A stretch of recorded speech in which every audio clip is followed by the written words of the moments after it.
Então, gente, hoje a gente vai começar a falar sobre a tomografia computadorizada de Cone Beam, tá? Onde essa tomografia computadorizada ela vem sendo muito usada pela odontologia, tá? Desde os anos 2000 para cá, tá certo? É uma tecnologia que eu falei que te proporciona um maior detalhe de estruturas bem pequenas, tá certo?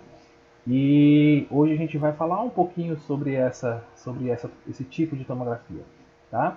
Depois a gente ter visto essa introdução, né, à tomografia computadorizada, os princípios básicos, agora vai ficar bem mais tranquilo a gente entender como que é o funcionamento da tomografia computadorizada tipo Cone Beam. Tá certo, gente? Então vamos lá começar. Então, gente, como eu já estava falando para vocês, né? Essa tecnologia, gente, essa tomografia de Cone Beam, ela, diferente da técnica de tomografia convencional, certo? Ela usa um feixe cônico, tá certo? A gente pôde ver na outra aula que a tomografia computadorizada convencional utilizava um feixe de que tipo? Um feixe que era no formato de um leque, né? Aqui na tomografia computadorizada Cone Beam não, tá? Aqui a gente tem um feixe de um formato de um cone, tá certo? E essa situação, gente, devido a essa conformação do feixe, tá? Permitiu que os tomógrafos, tá certo, gente, eles acabassem diminuindo mais o tamanho, tá? E diminuíssem também os valores. Por quê? Porque essa tecnologia, como ela está direcionada a um único local especificamente, tá certo? Eu não preciso de um tomógrafo daquele tamanho, né, do tamanho convencional, para poder fazer somente a tomografia da região de face, por exemplo, né, ou da região de cabeça. Tá certo, gente? Então, essa tecnologia do feixe cônico e essa necessidade de a gente visualizar apenas algumas estruturas permitiu que a gente tivesse essa diminuição do tamanho do equipamento e, por consequência, né, devido às quantidades, né, de, de materiais envolvidos, de peças envolvidas, né, acabou diminuindo o preço do equipamento, tá? E essa tomografia, gente, essa tomografia Cone Beam, tá? Ela é especialmente indicada para a região de maxilomandibular, tá certo? Mais especificamente para a região dentro facial, né? Dentro maxilomandibular, como queira, tá certo? Essa tecnologia, gente, da tomografia Cone Beam, ela permite para gente, tá, uma redução considerável dos níveis de radiação, tá certo? Porque imagina, né? Eu não preciso fazer uma tomografia de uma grande região, por exemplo, como o tórax, né? É, aqui no caso, porque eu só preciso fazer a tomografia de apenas um local, né, que está bem concentrado, que está bem restrito. Então, por consequência, a emissão de raio-x ela vai diminuir bastante, tá? Então, quando a gente compara, né, a tomografia computadorizada convencional com a Cone Beam, a gente chega à conclusão, né, devido aos tamanhos dos equipamentos, né, e a forma como ela faz a obtenção da imagem, que a quantidade de radiação, tá, ela é bem menor, tá bom? Bem menor, na ordem aí de um sexto, tá certo? Só a radiação quando a gente compara uma com a outra, tá certo? E aqui, gente, ó, eu tenho uma imagem, tá, de um tomógrafo Cone Beam, tá certo? Ele lembra um aparelho panorâmico, tá? Então, gente, vamos lembrar, né? Lá da panorâmica, para radiografia panorâmica é uma método de obtenção de imagem, né? Do terço médio e do terço inferior da face, em que usa-se princípios de tomografia computadorizada do tipo Cone Beam, tá certo? Então, a obtenção da imagem na tomografia computadorizada do tipo 2D, né? E aqui, ó, se a gente for comparar um equipamento com outro, né? A gente a gente vê grandes semelhanças, né? Ó. Então é basicamente a mesma coisa, tá certo? O que vai mudar de um para o outro, gente, é a tecnologia que está associado, tá certo? Que está associado ao equipamento, tá? Um vai, um vai realizar a tomografia computadorizada que vai me permitir a reconstrução, tá certo? Da imagem, reconstrução 3D, né? E o outro só vai me dar imagens no aspecto 2D, tá certo? Lembrando, pessoal, que quando eu faço uma tomografia do tipo cone beam, necessariamente, tá certo? Devido aos cortes que eu obtenho, tá? Necessariamente eu tenho a possibilidade de formar imagens 2D, tá certo? Só para falar para vocês que um tomógrafo também me mostra imagens de radiografias panorâmicas, tá certo? Mas a radiografia panorâmica, não, o equipamento de radiografia panorâmica não me mostra imagens de tomografia, tá certo? Só para que vocês já tomem nota disso, isso é importante, tá? A tomografia, o equipamento tomógrafo cone beam me dá imagens de radiografias panorâmicas, mas os equipamentos de radiografia panorâmica não me trazem imagem, né, de tomógrafos cone beam, porque são equipamentos diferentes, certo? O tomógrafo cone beam ele é mais completo, né? Ele te permite essas análises. Então não faz sentido eu ter um tomógrafo cone beam, tá certo? Na minha clínica e ter um equipamento de radiografia panorâmica, tá? Basta um. Agora, se eu tenho, basta o tomógrafo, né? Agora, se eu tenho panorâmica, né? A radiografia panorâmica e eu preciso de um tomógrafo, eu não posso usar o equipamento de radiografia panorâmica, porque os princípios de formação de imagem são diferentes, né? E aqui, gente, eu trago para vocês algumas imagens, né, de um tomógrafo cone beam, tá certo? Ó, percebam que ele sempre vai estar fazendo imagens de regiões bem restritas, né? E quando a gente fala de região de terço médio, de terço superior e até mesmo terço inferior da face, tá certo, pessoal? São estruturas, a face por si só, né, o víscero crânio, é uma região que tem muitos acidentes anatômicos, tem muitos órgãos, tem muitas estruturas, né? E são todas muito pequenas, né? Então essas estruturas elas precisam ser visualizadas. Daí a necessidade de a gente usar o tomógrafo cone beam porque ele permite essa situação, né? Então aqui eu tenho um corte coronal para vocês, aliás axial, tá certo? É que a gente mostra essa situação aqui, ó, como a gente tivesse como essa tomada, esse corte aqui é como se a gente estivesse olhando de cima para baixo, né? Ó. A gente vê terceiro molar aqui, ó, tá? Aqui na mandíbula, tá? Ó.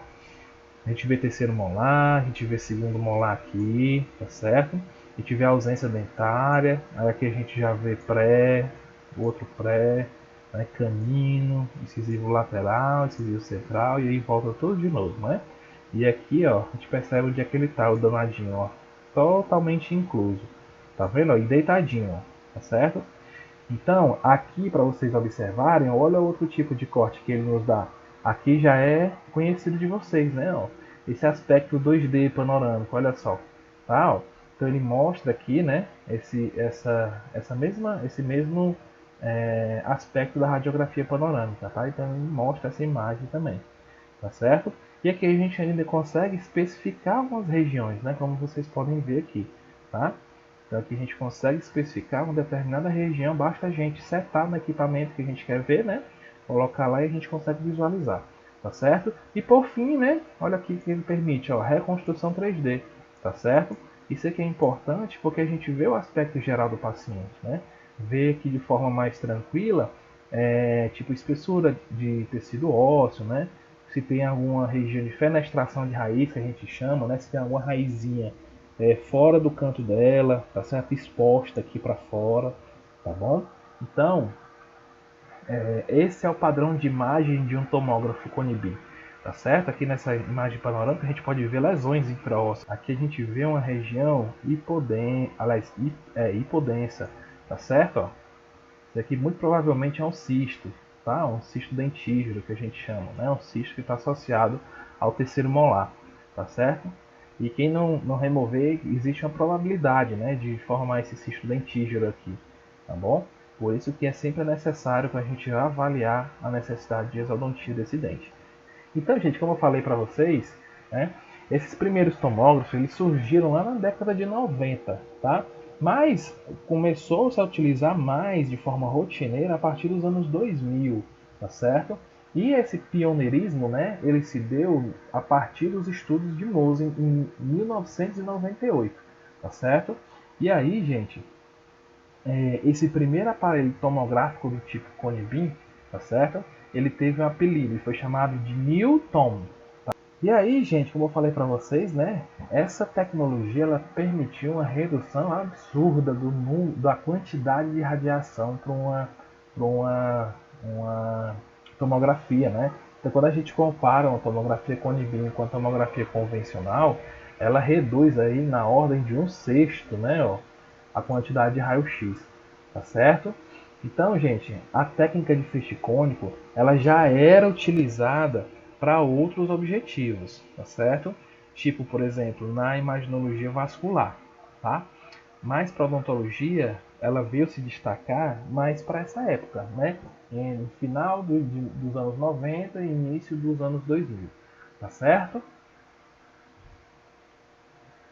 E aí, né, vamos ver aqui o aparelho, né, para a gente visualizar um pouquinho das variantes, né, como que ele se apresenta na clínica, né, gente? Então, assim, o aparelho, gente, de tomografia computadorizada do tipo Cone Beam, tá? Ele é compacto e é semelhante ao equipamento de radiografia panorâmica, como eu havia falado para vocês, tá? Ó, então, existem basicamente dois componentes básicos. Existe a fonte emissora e o detector de raio-x, né? Ó. Lá na radiografia panorâmica, eu tinha a fonte emissora e tinha o ecrã, né? Ou o EDS, né? Ó. O ecrã para as radiografias panorâmicas manuais, né? Que você faz a revelação manual, e a radiografia panorâmica digital quando você usa um sensor EDS, tá certo? Aqui a gente tem a fonte emissora, tá? E um detector de raio-x, tá? Porque é esse detector que vai ser estimulado, né? Através do raio-x e essa estimulação vai gerar impulsos elétricos para o computador para que seja formado a imagem, tá certo? Ele vai fazer uma série de cálculos, né? E aí ele vai me gerar a imagem, tá certo? Lembrando, o que sensibiliza o detector são os raios-x que são atenuados pelas estruturas do corpo, tá certo, gente? E aí, gente, a emissão do feixe é um formato de cone, como eu falei para vocês. Eu vou já mostrar para vocês. Geralmente, pessoal, para fazer a tomografia do tipo cone beam, o paciente fica sentado, certo? Mas pode ter aparelhos que o paciente fica em pé, tá certo? Então, o que vai diferenciar de um para o outro é a forma como você vai estabilizar a cabeça do paciente, tá? O paciente, quando fica sentado num aparelho de tomógrafo cone beam, tem esse braço aqui, ó, que sustenta o mento do paciente e estabiliza a cabeça dele aqui atrás, tá certo? Ó? E aqui, dessa forma, a gente mantém o paciente móvel, né? Aqui em pé, a gente tem outras situações, né? Ó, muito parecidas com a radiografia panorâmica, né? Ó, a gente tem os apoios para a cabeça, né? Aqui na região lateral, muito próximo aqui ao osso temporal, né? E a gente tem o dispositivo de mordida, né? Que estabiliza a oclusão, tá certo? Aqui eu já tenho outro dispositivo estabilizador de cabeça, né? Ó, que é através de fita, tá certo? E aqui também fica em pé o paciente. Então todos esses equipamentos aqui, gente, ó, são tomógrafos do tipo Cone Beam, tá certo? Então, gente, o paciente ele vai ter que ser posicionado na máquina, né? E como sempre o paciente vai estar numa posição, se for em pé ou sentado, numa posição ereta, tá certo? Com coluna ereta, tá certo? E estabilizada com a cabeça imóvel, sempre olhando para o horizonte, tá certo? E aí o equipamento ele te dá algumas linhas guias, tá certo? Isso vai te permitir um ajuste melhor da posição do paciente, tá certo? Tanto no sentido lateral como no sentido antero-posterior, tá certo? Então, gente, nunca vamos esquecer dos posicionamentos do paciente, certo? Ó, existem alguns planos que são fundamentais para nossa correta posição, tá? Então existe o plano de Frankfurt, né? Ó, que o plano de Frankfurt é o plano que sai lá do tragus da orelha e passa anteroposteriormente no assoalho da órbita, tá certo? E ele tem que estar paralelo ao chão, tá certo, gente? E aí a gente tem a linha canina, né? A linha canina, se o paciente for sorrir, essa linha canina ela passa exatamente no caminho, né? Mas para a gente, como o paciente vai estar de boca fechada, o nosso outro ponto de referência é a comissura labial, né? Ó. Então a linha canina, a guia de orientação da linha canina, ela vai passar aqui, ó, bem próximo à comissura labial, tá certo? E aí, gente, a gente tem o plano sagital mediano, tá certo? O plano sagital mediano, ela tem que coincidir com o plano médio, com a linha média do paciente, tá certo, gente? E esse plano sagital mediano, ele tem que estar perpendicular ao chão, consequentemente também perpendicular ao nosso plano de Frankfurt, tá certo, gente? Ao nosso plano de Frankfurt, tá? Não vamos esquecer dessas referências, gente, porque o que faz vocês errarem na prova, que eu já vi, não é falta do conhecimento dos planos, mas é o que é perpendicular e o que é paralelo em relação um ao outro, tá certo? Então aqui eu tenho o plano sagital mediano perpendicular ao plano de Frankfurt, tá certo? Ó, perpendicular, tá certo? E aí, gente, a gente tem o formato do feixe de raio-x, né? Esse aqui, gente, é o principal diferencial da tomografia computadorizada do tipo Cone-Beam, tá? Então, quando a gente fala que o paciente ele vai se sujeitar a uma tomografia Cone-Beam, a gente já sabe que o paciente vai receber uma radiação no formato de cone por um aparelho específico, tá certo? Então aqui eu trago, gente, duas imagens comparando os dois tipos de feixe, né? De raio-x que eles são submetidos quando eu faço uma tomografia computadorizada convencional e quando eu faço uma tomografia computadorizada com Beam, tá certo? Ó, então percebam aqui, eu sempre vou ter a fonte de raio-x diametralmente oposta ao meu detector, certo? Então, a fonte de raio-x sempre vai sair da fonte, né? O raio-x sempre vai sair da fonte e vai sensibilizar o meu detector, tá certo? Então, percebam que esse feixe de raio-x, ele tem um formato de leque, tá certo? Ó, diferente da tomografia computadorizada Cone Beam, tá? Ó, que ela tem um formato de cone, tá certo, gente? Então, essa tomografia computadorizada do tipo Cone Beam, ela vai me dar imagens nesse sentido aqui. Olha só, percebam, ó.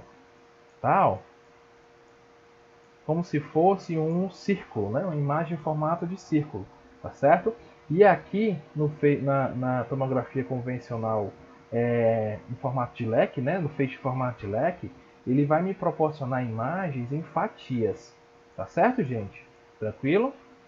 Então percebam aqui a diferença. Olha só, o formato de leque aqui na tomografia computadorizada convencional e aqui, ó, percebam aqui, tá certo? A grande diferença, né? Olha só aqui a diferença, ó. A imagem que é formada é aqui, ó, nesse sentido. E aqui a imagem formada no cone beam, aliás, na tomografia convencional é essa aqui, ó, certo? Então já percebam a diferença, tá? Essa é a principal diferença quando eu comparo uma radiotomografia computadorizada convencional com uma tomografia computadorizada do tipo Cone Beam, tá? Isso é o que diferencia uma da outra, tá certo? Fora as outras características que eu disse agora há pouco, né? De baixa emissão de raio-x, tá certo? Você fazer imagens de regiões muito específicas, tá? E devido a essa tecnologia, ela vai te proporcionar maiores detalhes de regiões muito pequenas, tá bom? Então essas são as outras situações que diferenciam de uma tomografia computadorizada convencional, tá certo? E percebam outra coisa, ó. Percebam aqui que o meu detector ele tem um aspecto diferente, ó, tá? Ó. Então aqui eu tenho um detector mais planar, tá certo? Na tomografia computadorizada Cone Beam. E aqui na tomografia computadorizada convencional, eu tenho um detector no formato mais linear, tá certo? E aí a gente vem para a aquisição de imagem, né? tá? O paciente está lá, né, no aparelho. Como que acontece, né, essa formação de imagem no tomógrafo Cone-Beam, tá certo, gente? Então, primeira coisa que a gente tem que saber, tá certo? O tomógrafo Cone-Beam, diferente da tomografia convencional, tá certo? Ele não vai formar em imagens em espiral, tá certo? Lembra que o paciente ele vai ficar dentro ele vai ficar na mesa e ele vai ficar andando, né? Se movendo para dentro do aparelho, o aparelho vai fazendo, né, a leitura da imagem, né, ele vai sensibilizando o paciente na região em que é necessário e o paciente vai caminhando, né, para o gantry. Aqui não, tá? Aqui o cabeçote ele vai se movimentar junto com o detector, mas essa sensibilização do paciente ela vai acontecer de uma forma muito mais rápida, tá? Por quê? Porque o detector, gente, e o cabeçote de raio-x, eles vão se movimentar de forma sincrônica, né? Mas apenas um giro, tá certo, gente? Então, essa é uma das principais diferenças também quando a gente compara a tomografia computadorizada com convencional com a tomografia computadorizada com NIBIM, tá? Então ele faz apenas uma única rotação de 360 graus, tá certo? E ele tem uma média de formação de imagem, gente, de que cada grau que a gente sabe que um círculo, né, completo, ele tem 360 graus, né? E aí, gente, cada grau que esse equipamento ele se locomove, né, ele gira, ele vai formando uma média de uma imagem, tá certo? Então, devido a essa condição, a gente tem em média ali em torno de 360 imagens, tá certo? E essas imagens que são formadas, elas são muito semelhantes a telerradiografias. Eu não lembro de ter mostrado para vocês o que é uma teleradiografia, certo? Eu acho que eu não cheguei a mostrar, mas eu vou mostrar para vocês o formato padrão de imagem que esse tipo de equipamento pode gerar para a gente, tá? Percebam que à medida que o cabeçote e o detector eles vão girando, tá? Eles vão formando imagem, mas ó, percebam bem e percebam, gente, olha só o padrão da imagem que é formada, né? Ó. Então, à medida que o cabeçote vai girando, ele vai formando imagens diferentes, tá certo? Ó. E aí essas imagens elas são compiladas no computador, né? E aí o computador faz essa leitura desses dados, né? E me traz outros tipos de imagem, tá bom, gente?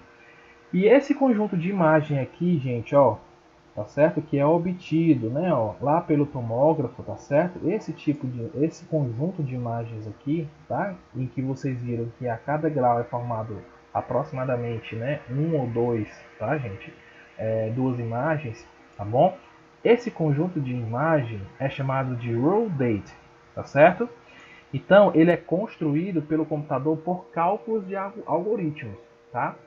Toda vida que eu tenho a recepção dos raios atenuados do detector, eu tenho sinais elétricos emitidos para o computador, tá? E aí eles vão interpretar esses sinais elétricos e vão formar a imagem, tá certo, gente? Através desses cálculos, né, de algoritmos que só esses computadores eles executam, tá, gente? Agora entendam, olha só. O tempo total do exame ele vai variar entre 10 a 70 segundos. Tá certo, gente? Ó, percebam que é aproximadamente um minutinho de exame, né? Ó. Mas só que tem uma peculiaridade, tá certo, gente? Nem todo, não é todo o tempo de execução do exame em que eu vou ter emissão de raio-x, tá? De forma efetiva, tá certo? Eu vou ter de 3 a 6 segundos, tá certo, gente? De exposição de raio-x. Ah, professor, como assim, né? Como é que eu vou ter 10 a 70 segundos aí de formação do exame como um todo e eu só vou ter 3 a 6 segundos de exposição de raio-x? Porque, gente, ó, à medida que o equipamento vai girando, vai chegar a um ponto, em um ponto específico, na medida que ele vai girando, que vai ser emitido raio-x, entendeu? Então, não vai acontecer em todo momento que ele está girando a emissão de raio-x. Não é uma emissão contínua, tá certo? Então, o giro do cabeçote com o detector ele é contínuo, Mas a emissão do raio-x, em determinados momentos, ele emite um raio-x, certo? Então, daí a situação de que o exame ele vai durar em torno de 1 minuto, tá certo? Mas a exposição efetiva de raio-x ele vai ser de 3 a 6 segundos. Beleza? Ficou claro isso para vocês? Bom, e aí a gente viu, né, a formação da imagem, aquisição da imagem. Agora a gente vai ver um pouquinho de como que essa imagem ela é processada, né? Então, gente, eu preciso, para a gente formar essa imagem, eu preciso apenas de um computador convencional, tá certo? Olha aqui mais uma diferença, né, da tomografia computadorizada convencional, tá? Na tomografia computadorizada convencional, gente, eu preciso de uma estação de trabalho, tá certo? Que a gente chama de workstation, tal. Diferente da tomografia computadorizada do tipo Cone-Beam, eu não preciso dessa central de trabalho aqui, ó, tá certo? Percebam que o mecanismo é bem mais complexo, né? Ó? Aqui eu só preciso do computador e aqui eu preciso de uma central, né, para eu trabalhar, tá certo?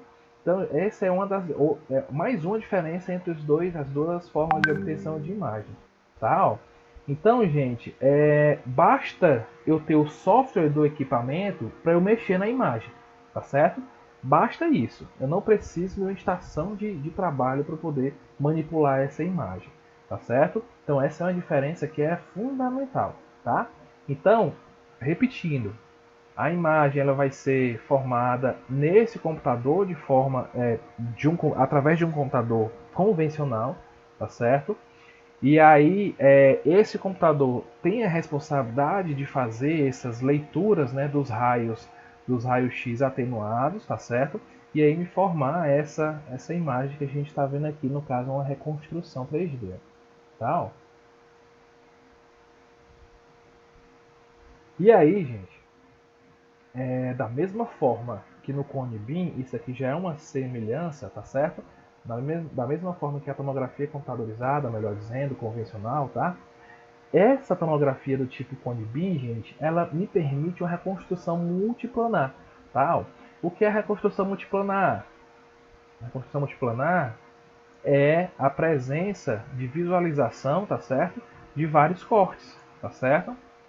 De vários cortes, tá? Aqui eu tenho cortes axiais, aqui eu tenho cortes coronais, tenho os cortes sagitais. Então, ela te permite essa situação, tal. Assim como na tomografia computadorizada convencional, né? A tomografia computadorizada do tipo Cone Beam, gente, ela também te dá essa possibilidade de você ver vários cortes, entendeu? Então, quando eu falo nessa situação da reconstrução multiplanar, como na tomografia convencional, eu quero dizer que essa tomografia ela te permite a visualização de vários planos, tá certo? Além disso, eu já adiantei isso lá no início da aula, né?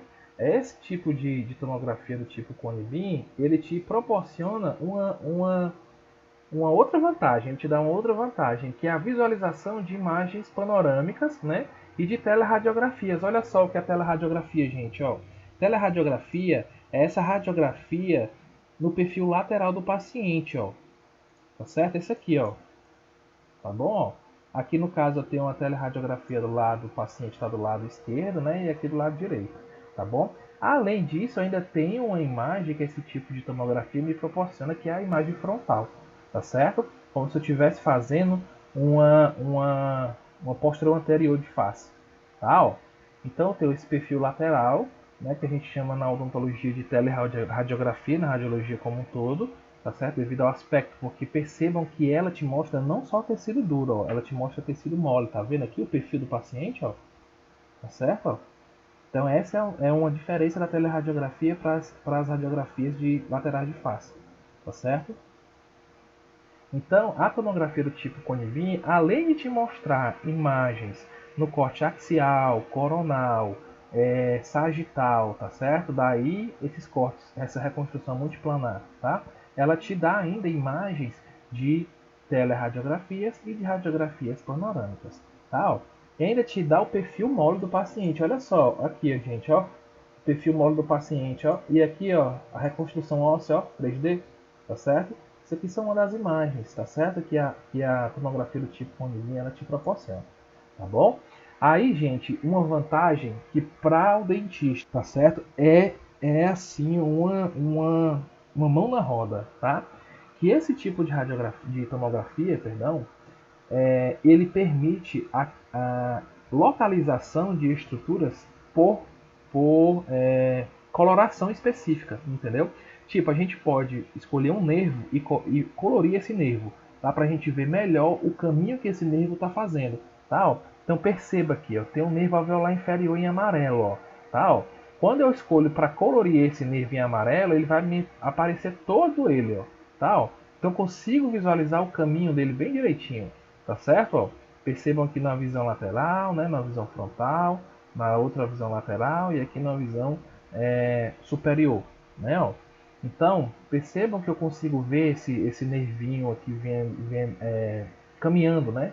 Dentro da estrutura óssea, no caminho de origem dele, né? Ó, e aonde ele sai, tá certo? Eu consigo ver isso tanto nas imagens de reconstrução 3D, quanto nos mais diversos cortes, né? Tipo nesse corte sagital e nesse corte frontal, numa radiografia panorâmica aqui no caso, tá certo? Ó, percebam aqui, ó, o nervinho pintado aqui, né? Ó, tá certo? Então essa é a vantagem, né, da tomografia computadorizada do tipo Cone-B, tá bom? E aí, gente, lembrando, a gente vai falar aqui nesse momento de voxel, né? Porque quando a gente está falando de processamento de imagem, é fundamental que a gente entenda aquelas origens, né? Aqueles princípios de formação de imagem, né? Que é pixel e voxel, né? Como vocês já entenderam bem isso aqui, então vai ficar mais tranquilo, tá certo? Lembra que eu disse para vocês, devido à natureza da tomografia computadorizada do tipo Cone-Beam, que ela é circunferencial, tá? Ela vai te proporcionar imagens nesse nível aqui, ó, tá certo? E a imagem que vai ser gerada para o computador vai ser nesse formato cilíndrico, tá certo, gente? Ó. E aqui, ó, essa situação do formato cilíndrico que é gerado pelo equipamento, tá certo? Vai te proporcionar voxels nesse perfil, tá certo, gente? Lembrando que toda formação de imagem tomográfica, principalmente para a gente formar reconstrução, né, 3D, a gente precisa do voxel. Por quê? Porque o voxel tem uma unidade que vai me dar esse aspecto volumétrico, né, de profundidade da imagem, que é essa unidade de volume, de volume, tá certo? Que é mais uma unidade acrescida às unidades lineares, né, de altura, né, e de altura e largura, tá certo? E percebam, gente, que esse voxel aqui, ó, tá, ó, é o que a gente, ele tem um aspecto do que a gente chama de isométrico, tá certo?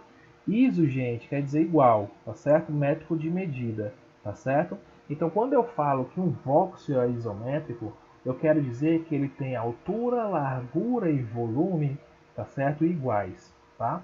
Então, a tomografia do tipo computadorizada, ele vai me dar um voxel isométrico, tá? Em que a largura, a altura e o volume possuem medidas iguais, tá? E elas podem variar de 0,11 milímetros a 0,4 milímetros. Percebam como ela é bem pequena, né? Esses voxels são bem pequenos. E lembrando, quanto menor esses voxels são, gente, maior qualidade de imagem. Vocês lembram daquela figurinha que eu mostrei para vocês na aula passada, né? Se vocês não viram, voltem à aula e vejam esse processo esse processamento de imagem, tá certo? É fundamental que vocês entendam isso, tá bom? E aí, devido a essa quantidade muito grande de voxels extremamente pequenos, né, e de forma igual, tá certo? De medidas iguais, vai me proporcionar uma imagem de alta qualidade, tá? De tal forma que não é somente eu visualizar uma imagem de alta qualidade, mas devido a esse pequeno volume de voxel, tá certo, gente? ele vai me permitir visualização de estruturas bastante pequenas, tá? Tipo conduto, raiz, esmalte, dentina, tá certo? Cortical óssea, tá? Porque essas corticais ósseas da região de maxila e mandíbula, tá certo? Elas são bem mais delgadas do que as corticais ósseas, por exemplo, de ossos longos, tá? Então, quanto menor o voxel é, gente, tá? Maior a qualidade da imagem, né? Lembrando da definição de voxel, né? Que é a menor unidade volumétrica de uma matriz, tá? E aí, devido a essa situação na tomografia computadorizada com NIBIM, devido ao fato dela me proporcionar voxel extremamente pequeno, eu tenho uma imagem muito de elevada qualidade, tá certo? Uma alta qualidade de imagem. E isso me permite uma visualização de estruturas bastante pequenas. Eu trouxe para vocês aqui a localização de estruturas em uma tomografia computadorizada do tipo CONIBIM, tá certo? Aqui no caso, eu trouxe uma tomografia em que o paciente apresenta uma fratura radicular. Percebam aqui, ó, como esse tipo de imagem ele te permite uma visualização de estruturas bastante pequenas. Vocês estão vendo aqui uma região hipodensa, tá, ó, mais escurinha, uma região hipodensa aqui, ó, passando entre uma raiz e outra, tá, ó. Lembrando que eu estou aqui no corte coronal, tá certo, gente? Desculpa, no corte axial, tá certo? Ó, percebam aqui, ó, aqui eu tenho uma raiz para cá de um dente, aqui é um molar, né? E outra raiz para o lado de cá, certo? E aqui eu tenho uma raiz, aqui no caso voltando, né? Eu tenho uma raiz pela vestibular e eu tenho uma raiz pela lingual, né? Ó. E aqui percebam essa região, ó, hipodensa, que mostra para mim uma linha de fratura, tá vendo? Ó? Eu quero que vocês percebam algumas estruturas, tá certo? Como esse tipo de imagem te proporciona a visualização de estruturas bem pequenas. Tá? Aqui no caso para vocês, eu trago o conduto radicular. Essas regiões hipodensas que ficam aqui dentro das estruturas dentárias, ó, aqui é o conduto radicular, tá certo? Onde passa a polpa, né? Ó, tá certo? Aqui, ó, outro conduto, aqui é outro conduto. E aqui, gente, ó, eu tô mostrando para vocês uma lesão de Furca. O que que é isso? Esse dente, ó, ele é birradiculado. Percebam aqui, ó, tá certo? Ó. Tá, ó. A lesão de Furca pra gente na clínica, gente, é um sinal que esse dente ele tem um comprometimento grave, tá? E aqui, ó, percebam a linha de fratura aqui. Onde é que vem a linha de fratura, ó? Eu vou riscar aqui para vocês, ó.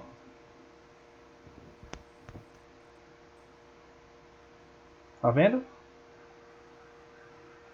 Eu vou apagar aqui para vocês tentarem ver essa linha de fratura. Quem tem a tela pequena aí talvez não vai conseguir enxergar, tá? Ó.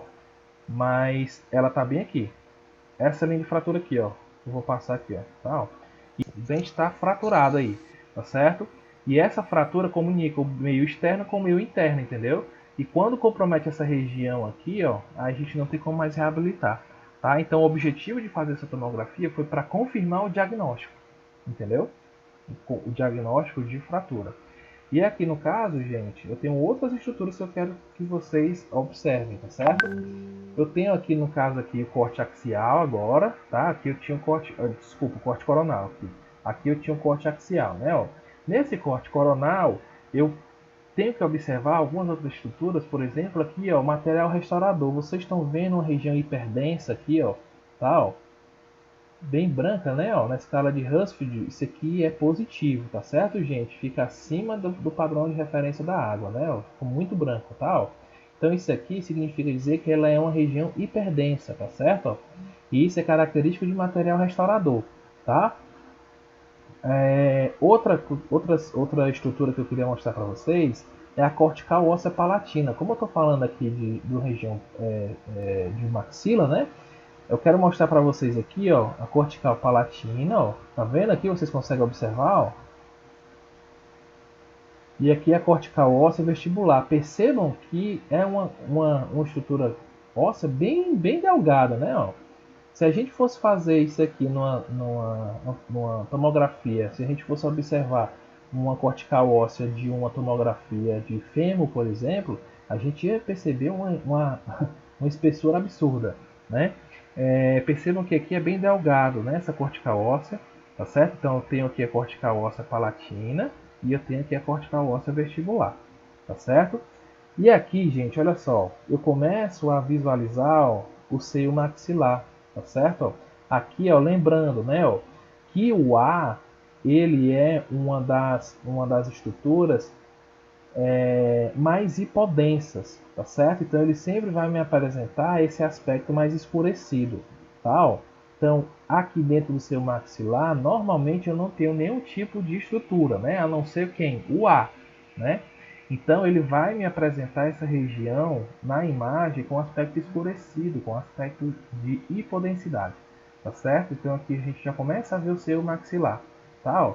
Aqui mostrando para vocês o osso esponjoso, né, que é o osso que fica entre as duas corticais ósseas, né, a cortical óssea vestibular e a cortical óssea palatina, né, ó. Aqui eu mostro para vocês a cavidade nasal, né, eu quero que vocês observem a cavidade nasal aqui do paciente, tá bom? Aqui, olha só, aqui ele me proporciona a visualização de estruturas dentárias, né, ó. Então aqui, gente, eu estou mostrando para vocês, ó, a dentina, tá, ó, que tem esse aspecto de densidade muito próximo à estrutura óssea.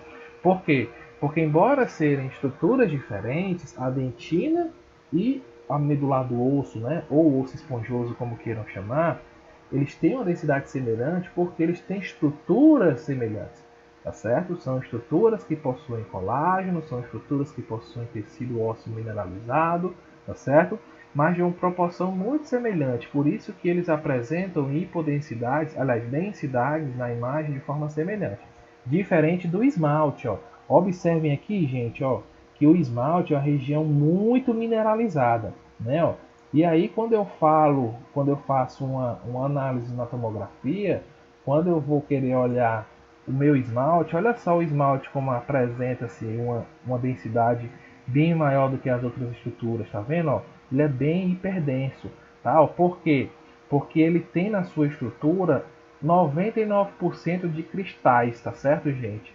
Então, ele tem 99% de cristais de cálcio, fosfato, tá? Então, isso vai me dar uma hipodensidade muito semelhante aos materiais restauradores, tá certo?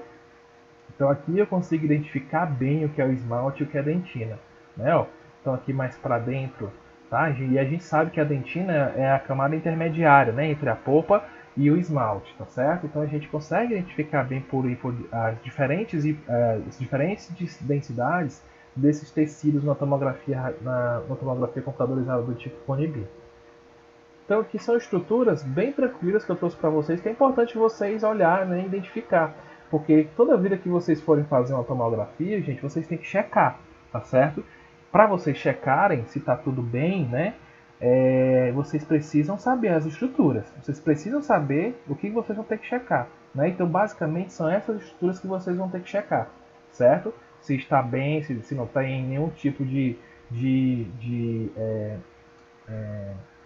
interferência, tá? Se o paciente se moveu ou não, tá? Ó. E uma coisa importante, gente, ó, que eu tenho que falar para vocês aqui, ó, sempre que eu tiver restaurações, tá certo, gente, de caráter metálico, tá? Ó, essas restaurações, elas vão apresentar essas imagens, elas vão me dar um aspecto de raio dessas restaurações, certo? Ó.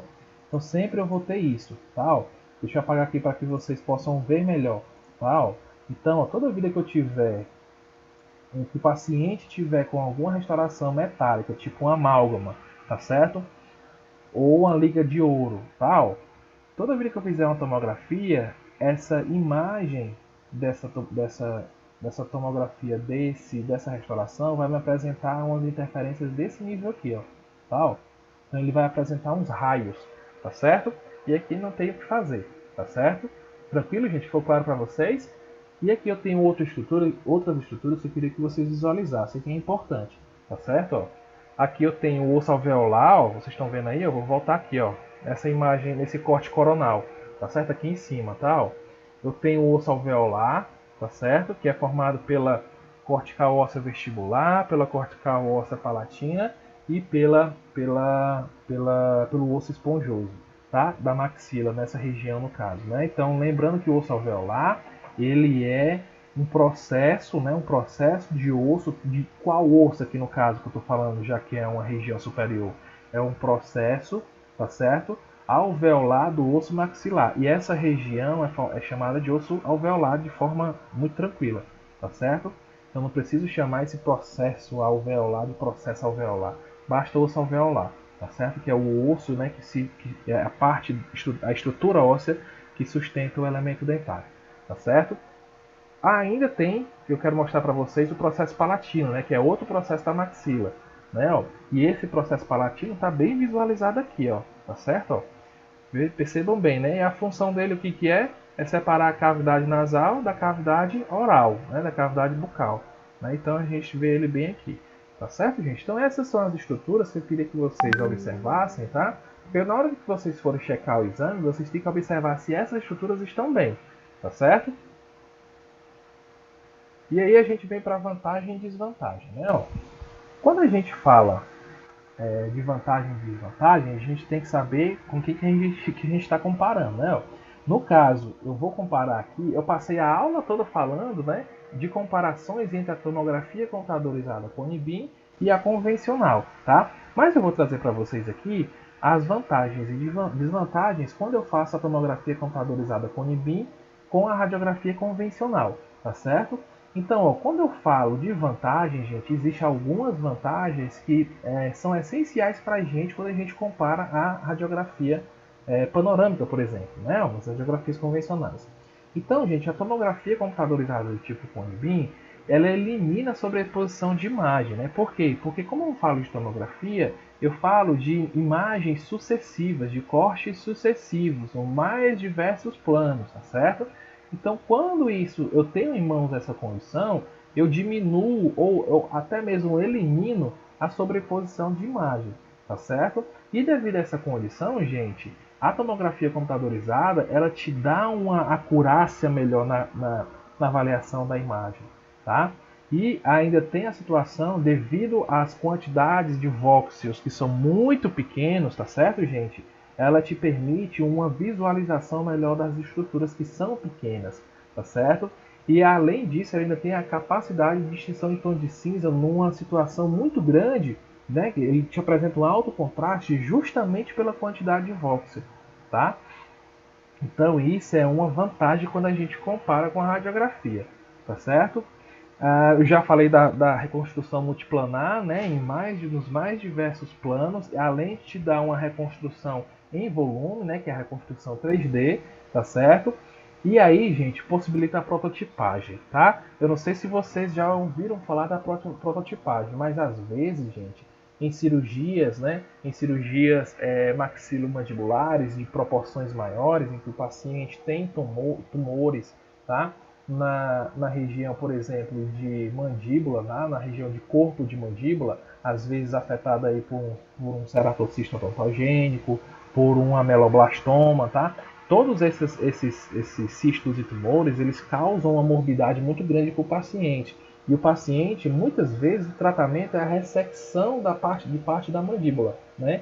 Mas só que o cirurgião dentista bucomaxilofacial, ele precisa muitas vezes fazer um planejamento dessa cirurgia, tá? E aí vai muito de cada situação clínica e muito de cada cirurgião dentista, né? Se ele escolher fazer a prototipagem, o que é isso, gente? Ele pegar uma imagem de tomografia e mandar imprimir aquilo ali, ele vai ficar com o paciente na mão dele impresso, entendeu? Uma impressão 3D, ele vai poder planejar melhor a cirurgia, entendeu? Ele vai poder fazer a cirurgia fora do paciente, né? Ele vai simular a cirurgia fora do paciente, né? E aí ele vai, quando for para o paciente, ele já vai com todas as etapas já treinadas, né? Então isso que a gente chama de prototipagem. Através do exame de tomografia, né, a gente fazer uma impressão 3D da região da estrutura óssea que aquele paciente apresenta. Tá? Então isso é uma vantagem que a tomografia computadorizada com NIBIM apresenta, né, te dá quando a gente faz a comparação com a radiografia convencional. Né? E aí a desvantagem que ela te dá ainda uma alta dose de radiação, né? Lembrando que quando eu comparo a tomografia computadorizada Conibin com a tomografia computadorizada convencional, a quantidade de radiação é menor. Mas ainda assim, quando eu faço a comparação da tomografia computadorizada do tipo Conibin com a radiografia convencional, a quantidade de radiação ainda é maior do que na radiografia convencional, tá? E aí, né, isso é inevitável, não tem como, né, um aparelho ser muito bom e não te trazer custos, né, para isso, né? Então, acaba que o tomógrafo Conibin ele tem um custo elevado, né, quando a gente compara ele à radiografia convencional, tá certo, gente? E aí a gente ainda tem que a situação que a radiografia convencional ela não te dá, né? Que isso acaba sendo a vantagem da radiografia convencional, que são quem?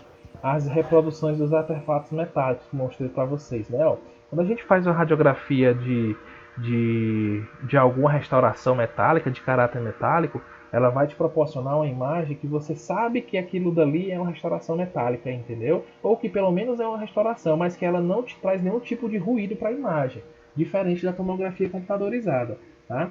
A tomografia computadorizada, quando vê algum aspecto de metal, né, no caminho do raio-x, ele vai fazer uma projeção, né, daqueles raios, né, naquele local onde tem o metal sendo exposto, tá certo? Isso acaba sendo desvantagem da tomografia computadorizada, tá certo? Mas diante das qualidades que ela tem, né, isso aí é o mínimo, né, que a gente pode inferir da tomografia computadorizada.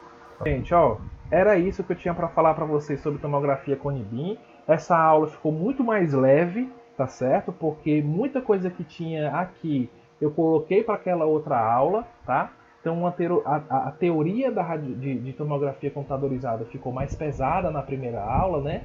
Mas foi fundamental para que a gente pudesse entender melhor essa aula de hoje, tá?